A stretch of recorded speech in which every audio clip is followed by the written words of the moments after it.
All right, let's turn to our first alert weather. Of course, yesterday felt a little different compared to what we're expecting here coming in the next few days, isn't it? Right, it was so mild. Yeah. Kevin, I mean, I know I'm not supposed to enjoy this because I know what's going on and it makes me worried, but Yeah. that did feel right being outside for a second, I have to acknowledge. I think if we had a strand of days where we had some rain, some gray days, some cooler temperatures, it would have been, more normal to have one day at 70 or near 70 degrees. But the past several weeks, temperatures have been 5, 10, maybe even 20 degrees warmer than normal for the most part throughout the month of October and November. So we know that, of course, is a sign of climate change, not necessarily the best thing you want to see. Here's another tidbit.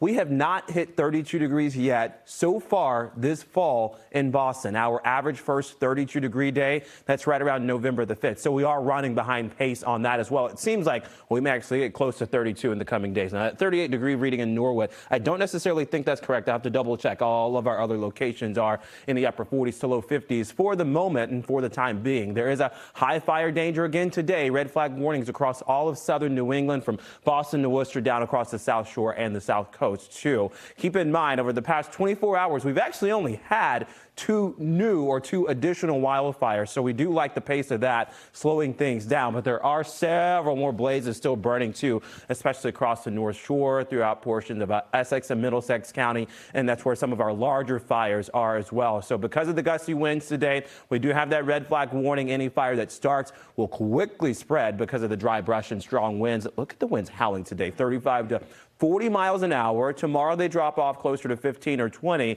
and then Friday they pick back up. And even then, those 15 to 20 mile an hour gusts, if those are really periods or spelled or spanned throughout the course of the day, the fire weather threat will continue then too, which I think ultimately we'll still see.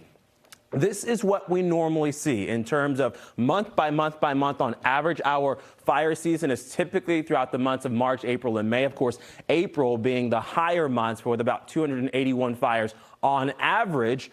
November averages 21 fires. So far, we've already had just shy of 250 for the month of November alone. How does that 250 number compare to our largest month for wildfires? Well, on average, again, April has 281.